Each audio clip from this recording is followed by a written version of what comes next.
अपने घर को सुगंधित करने के लिए आप क्या करते हैं? रूम फ्रेशनर लगाते हैं या फिर अगरबत्ती या कपूर जलाते हैं? भाई ये सब तो पुराने तरीके हो गए, लेकिन क्या आपने घर को सुगंधित करने के लिए घर में कोयला जलाया है? नहीं ना? लेकिन सोशल मीडिया पर तो ऐसा ही दावा किया जा रहा है, कोयला जलाओ बदबू भगाओ। है ना हैरानी की बात? भला काला प्रदूषण वाला धुआं छोड़ने वाला कोयला सुगंध कैसे फैलाने लगा? सुगंधित कोयले वाली ये खबर कितनी पक्की है?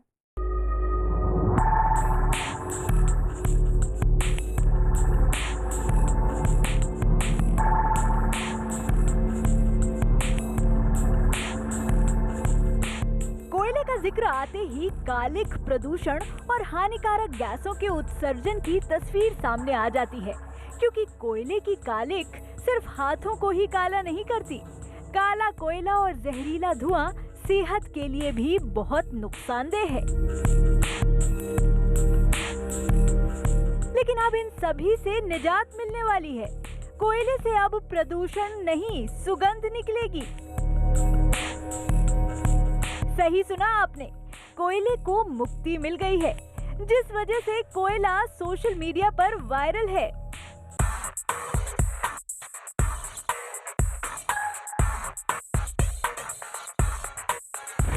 उत्तराखंड का कोयला खास है, घर को महकाएगा, प्रदूषण भी दूर करेगा।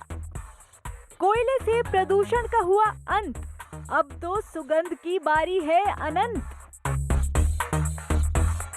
वायरल मैसेज का सीधा सा मतलब है, कोयला खुशबू फैलाने वाला है, वो भी प्रदूषण के बिना।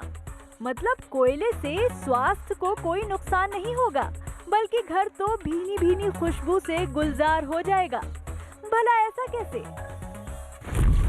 कोयले से घर में सुगंध कैसे हो सकती है? क्या सच में कोयले से प्रदूषण का अंत हो सकता है? और अगर हाँ, तो कोयले पर ऐसा क्या जादू किया गया है? इन सवालों की पड़ताल के लिए हमने इंटरनेट खंगाला और जानने की कोशिश की कि क्या सच में कोयले से कालिक का अंत हो गया है। क्योंकि वायरल मैसेज में उत्तराखंड का जिक्र है, इसलिए हमने सवालों के जवाब जानने के लिए उत्तराखंड की राजधानी देहरादून का रुख किया। पड़ताल के दौरान हमें उत्तराखंड के अल्मोड़ा में जीबी पंत हिमालय पर्यावरण संस्थान के बारे में पता लगा, जिसने अलग अलग तरह के कोयले बनाए हैं जो कि प्रदूषण और दुर्गंध रहित हैं, जिसे जैविक कोयले का नाम दिया गया है। इस कोयले को तैयार करने के लिए पहाड़ पर अनुपयोगी मानी जाने वाली लैंटाना घास और चीड़ की पत्तियों का प्रयोग किया जाता है, जिनके साथ यूकेलिप्टस और लेमन ग्रास की पत्तियों को मिलाकर क्रशर की मदद से बारीक चूरा तैयार किया जाता है। फिर एक निश्चित मात्रा में चूरे के साथ पानी मिलाकर मशीन से गोल या चौकोर आकार के कोयले तैयार किए जाते हैं, जो सामान्य अवधारणा से हटके सुगंधित, प्रदूषण मुक्त और सामान्य से ज्यादा ज्वलनशील हो जाते हैं। इस परियोजना का उद्देश्य ये था कि पिरूल जो हमारा बहुत दायित्व होता है और आग का एक प्रमुख कारण है, इसका हम क्या कोई और इस्तेमाल कर सकते हैं जिसमें कि उसको कोयला पहले ना बनाना पड़े, सीधा पिरूल ही इस्तेमाल हो जाए। तो उन लोगों ने एक मशीन का इजाद की है इसमें, जो बहुत हैंडी मशीन है, मतलब हाथ से चलती है, कोई मशीन में बिजली नहीं लगती। उस मशीन के माध्यम से पिरूल को आप सीधे टिकड़ी में बदल सकते हैं, जैसे टिकड़ी कोयला होता है उस तरह का शेप उसका आ जाता है और उसको सीधे अंगीठी में इस्तेमाल किया जा सकता है। और तो और, इस कोयले से घर तो सुगंधित होता ही है, इससे एक और फायदा है। टिकड़ी में बहुत सारी जड़ी बूटियाँ मिलाई, जैसे लेमन ग्रास को उसके साथ मिला के टिकड़ी बनाई है, तो उसको जलाने से बड़ी अच्छी सुगंध आती है। तो वो घर को सफाई, जैसे घर में आप उसको थोड़ा सा कोने में एक जला दे टिकड़ी, तो पूरा घर महकने लगता है। लैंटाना को भी कोशिश किया है ताकि वो मॉस्किटो रिपेलेंट, जिसको मच्छर भगाने के लिए इस्तेमाल किया जा सके। और मक्खी मच्छर जो गांव में बहुत ज़्यादा कभी कभी जानवरों के आसपास लोग जलाते थे पहले से भी, आपने देखा होगा घास जलाते हैं, तो उसके बदले अगर इसको थोड़ा सा जलाया जाए तो ये दोनों फ़ायदे देता है। जैविक कोयला बनाने का ये काम नैनीताल जिले के श्यामखेत गांव में हो रहा है। कोयले की टिक्की बनाने वाली मशीन खुद वैज्ञानिक अपने हाथों से चलाते हैं। उत्तराखंड के भौगोलिक क्षेत्रफल का लगभग 65% वन भूमि है और तकरीबन 45% सघन वनों से घिरा हुआ है, जिनमें पिछले साल जून 2020 में ही आग लगने की 126 घटनाएं हुई हैं, जिनमें लगभग 156 हेक्टेयर जंगल प्रभावित हुआ। इनमें भी चीड़ के पत्ते बड़ी वजह बनते हैं, क्योंकि एक तरफ तो चीड़ आसानी से आग पकड़ता है, तो दूसरी तरफ चीड़ के देर से गलने वाले पत्ते जंगल की मिट्टी में नमी को रोकने में नाकाम होते हैं। यही वजह है कि वन विभाग की मदद से 100 एकड़ जमीन से 1000 क्विंटल से ज्यादा चीड़ के पत्ते और लैंटाना घास के स्टॉक को सुरक्षित रखा गया है, क्योंकि अब यही चीड़ के पत्ते उत्तराखंड की तस्वीर बदल सकते हैं, जो ग्रामीणों को रोजगार भी देगी और जंगलों को आग से बचाएगी। साथ ही सर्दियों में गर्मी के एहसास के साथ ही सुगंध भी मिलेगी। न्यूज़ 18 इंडिया की पड़ताल में सुगंधित कोयले की वायरल खबर पक्की साबित हुई है। बचपन में मन करता है कि बड़े होकर ये भी बन जाएंगे, वो भी बन जाएंगे। आए दिन हमारे सपने बदलते रहते हैं, लेकिन बड़े होने के बाद बड़ी मुश्किल से एक नौकरी हाथ लगती है, जिसको जैसे तैसे करते करते वक्त बीत जाता है। लेकिन सोशल मीडिया पर दावा किया जा रहा है कि एक शख्स पुलिस और शिक्षक की ड्यूटी एक साथ निभा रहा है। लेकिन क्या ऐसा मुमकिन है? क्या है इस दावे की पूरी कहानी?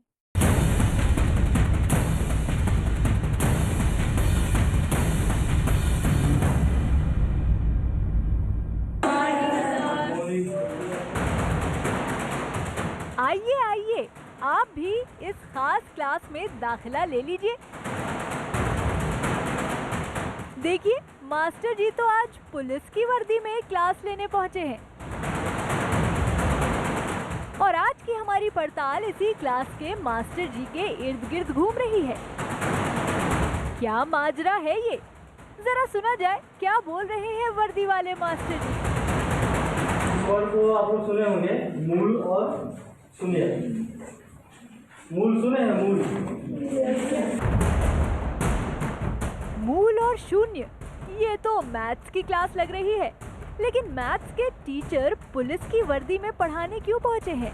इसका जवाब हमें इस वायरल मैसेज में देखने को मिला, जिसमें दावा किया जा रहा है कि ये कोई टीचर नहीं बल्कि एक पुलिस वाला ही है। झारखंड के धनबाद में थाना प्रभारी बन गया टीचर। बच्चियों के वर्दी वाले मास्टर जी से आप भी मिलिए।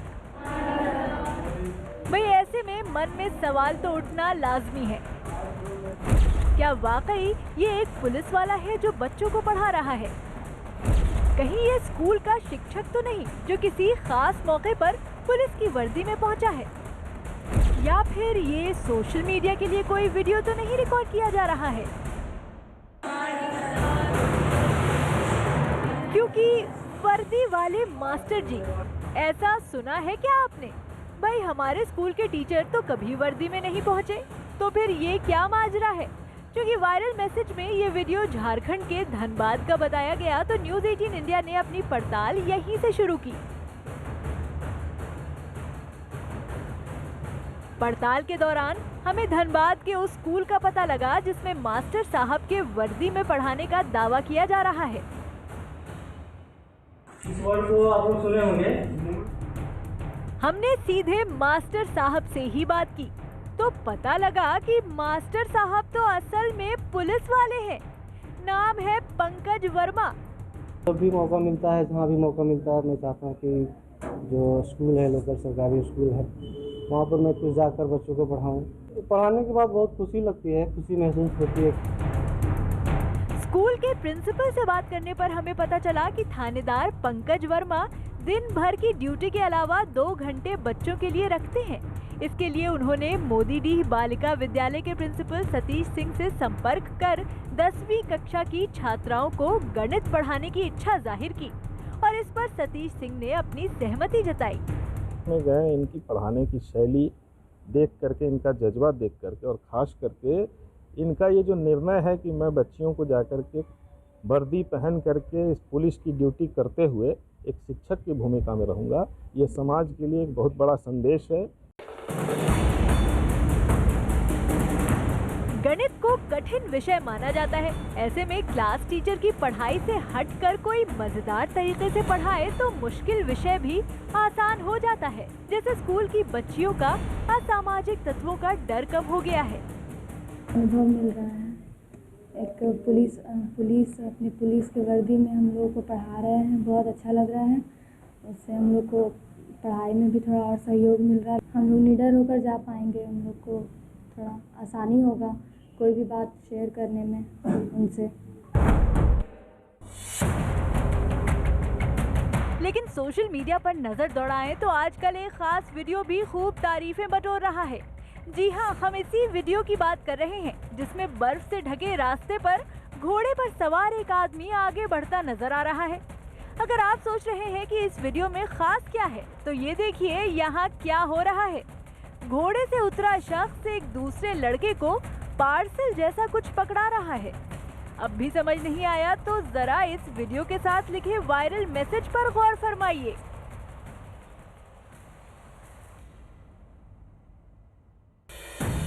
अब घोड़ी पर दूल्हा नहीं पार्सल आएगा। सामान की डिलीवरी का नया तरीका। कश्मीर में डिलीवरी बॉय घोड़े पर देने पहुंचा पार्सल। कभी देखा था ऐसा कुछ? भाई दुनिया कहां से कहां पहुंच गई है, बल्कि इतनी आगे बढ़ गई है कि अब तो सामान ड्रोन के जरिए भी डिलीवर होने लगे हैं। लेकिन क्या अब 21वीं सदी में डिलीवरी बॉय घोड़े पर सवार होकर पार्सल देने पहुंचेगा? क्या अब डिलीवरी बॉय घोड़े पर सवार होकर पार्सल पहुंचाएगा? क्या ये वीडियो कश्मीर का है? कहीं वीडियो को सिर्फ सोशल मीडिया के लिए रिकॉर्ड तो नहीं किया जा रहा है?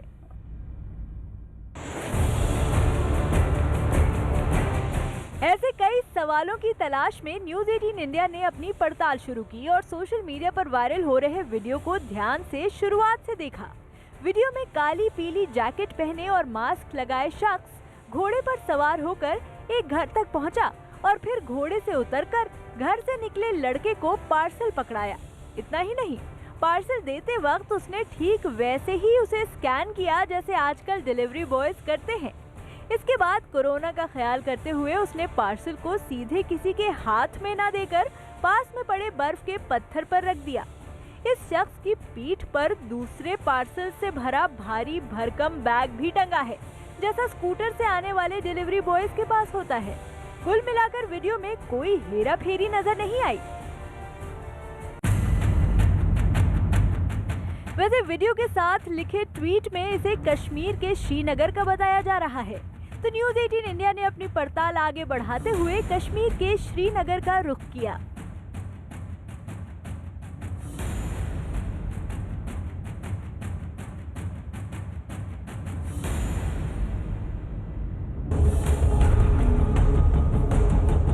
यहाँ हमें पता चला कि वाकई हाल ही में ऐसा हुआ है कि एक जानी मानी ऑनलाइन शॉपिंग कंपनी के डिलीवरी बॉय ने घोड़े की मदद से लोगों के पार्सल्स पहुंचाए, जिसकी वजह थी इलाके में पिछले कुछ दिनों से हो रही भारी बर्फबारी। बर्फ से ढकी सड़कों की वजह से यहाँ आम गाड़ियों से चलना काफी मुश्किल है, लिहाजा डिलीवरी बॉय ने दिमाग लगाते हुए ऐसे में घोड़े का इस्तेमाल किया, जिनको बर्फ और पथरीले रास्तों पर चलने की आदत होती है। ऐसे में सभी ग्राहकों तक वक्त रहते उनका खरीदा हुआ सामान पहुंचाया गया। इतना ही नहीं, वीडियो के नीचे आए लोगों के कमेंट्स में डिलीवरी बॉय की खूब तारीफ हुई।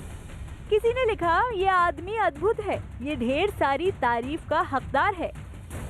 तो किसी ने कहा, कंपनी की बड़ाई करने से बेहतर है कि इस शख्स को अच्छी पगार दो।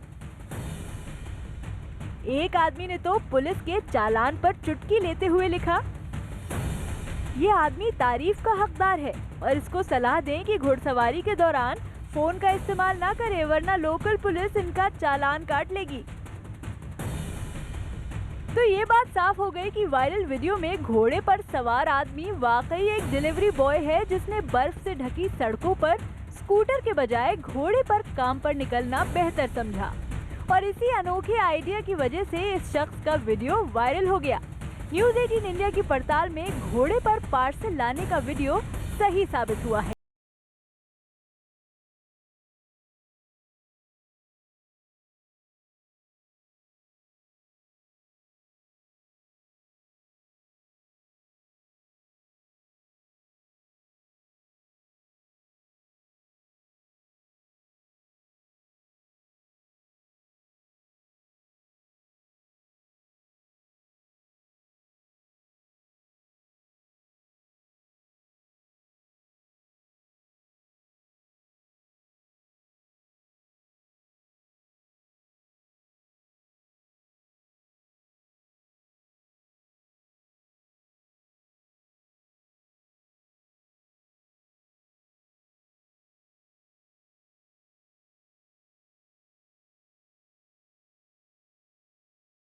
बर्फ का सीना चीरते हुए आगे बढ़ता सेना का जवान।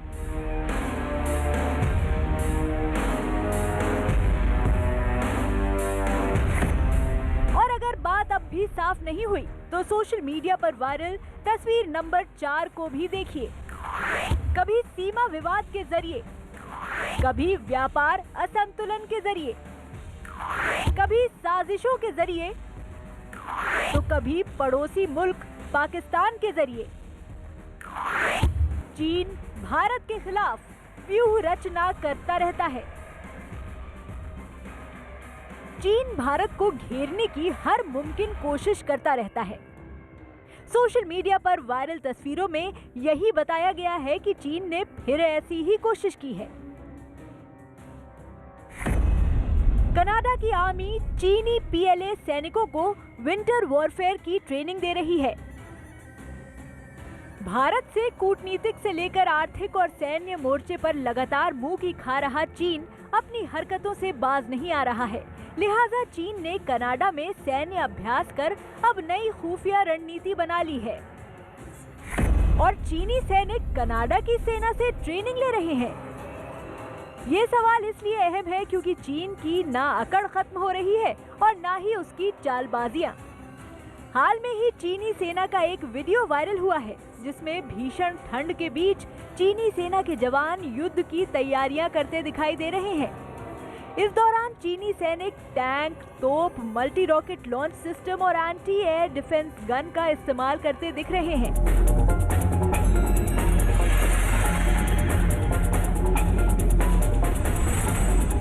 तस्वीर और वीडियो इसलिए भी अहम हो जाते हैं क्योंकि कनाडा एक बड़ा इलाका ऐसा है जहां कड़ाके की ठंड पड़ती है और भारी बर्फबारी भी होती है, जबकि LAC पर चीन की तरफ कम बर्फ पड़ती है और भारत की तरह ऊंचाई वाले इलाके नहीं है। तो क्या सच में कनाडा की सेना ने चीनी सेना की विंटर वॉरफेयर में मदद की है? और तस्वीरें भी भारत चीन बॉर्डर की ना होकर कनाडा की ही है, जिसके बाद हमने वायरल तस्वीरों की पड़ताल शुरू की।